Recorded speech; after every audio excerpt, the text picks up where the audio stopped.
আপোনালোকে জানে যে বহুতৰ মনত এটা প্ৰশ্ন আছিল যে ছিংগাপুৰত গোটেই ঘটনাটো সংঘটিত হৈছিল, অসম আৰক্ষীয়ে কেনেকৈ ইয়াক তদন্ত কৰিব, বা বহুত ক্ষেত্ৰত আপোনালোকে দুই এজন ৰাজনীতি কৰাৰ ব্যক্তিৰ বিবৃতিও শুনিছিলে যে অসম আৰক্ষীয়ে ছিংগাপুৰত যোৱা নাই, অসম আৰক্ষীয়ে অমুক কৰা নাই, তমুক কৰা নাই, গতিকে ইয়াৰ গোচৰ কেনেকৈ চলিব। মই তেতিয়া মাত মতা নাছিলোঁ, কাৰণ তদন্ত চলি আছিলে। ভাৰতীয় ন্যায় সংহিতা আৰু BNSS এটা ধাৰা আছে যাক 208 বুলি কয়। 208 ধাৰা মতে আমি যদি তথ্য পাতি প্ৰমাণেৰে ভাৰত চৰকাৰক সন্তুষ্ট কৰিব পাৰোঁ যে এই গোচৰৰ তদন্ত আৰু ইয়াৰ বিচাৰ প্ৰক্ৰিয়া অসমত হ'ব পাৰে, কাৰণ ঘটনাৰ আৰম্ভণি অসমৰ পৰাই হৈছিল, তেতিয়াহ'লে ভাৰত চৰকাৰে এটা অনুমোদন দিব লাগে, যাক চেংচন বুলি কয়। যদি চেংচন দিয়ে গোচৰটো আমি তৰিব পাৰিম, আৰু চেংচন নিদিলে আমি গোচৰটো কোৰ্টত লৈ যাব নোৱাৰিম।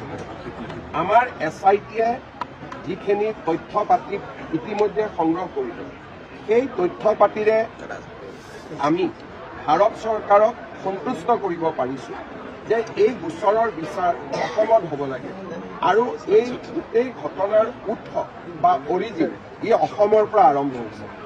ভাৰত চৰকাৰে আমাৰ কাগজ পত্ৰ যোৱা 7 দিন ধৰি পৰীক্ষা কৰিছে, আৰু গোটেই কাগজ পত্ৰ পৰীক্ষা কৰাৰ পিছত আজি ৰাতিপুৱা গৃহমন্ত্ৰী অমিত শ্বাহ ডাঙৰীয়াই নিজে ফাইলত চহী কৰি চেংচন অনুমোদন জনাইছে, আৰু এক ডেৰ ঘণ্টা আগতে চেংচনৰ কপিও আমাৰ হাতত আহি পৰিছে।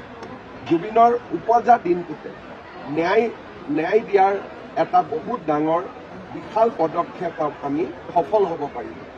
এতিয়া এই চেংচনৰ আধাৰত 15টা দিন বা 20টা দিন, মোৰ মতেদি খুব বেছি 10 ডিচেম্বৰ, তাৰ আগতে আমাৰ SITয়ে আদালতত গোচৰ তৰিব, আৰু 208 BNSSত আমাৰ অনুমোদন থকাৰ কাৰণে আদালতে আমাক ট্ৰায়েলতলৈকে যোৱালৈকে আমাক প্ৰশ্ন কৰিব নোৱাৰিব, কাৰণ আমি যিটো আইনৰ ৰিকুৱাৰমেণ্ট বা প্ৰয়োজনীয়তা তাক আমি পূৰণ কৰিব পাৰিছোঁ।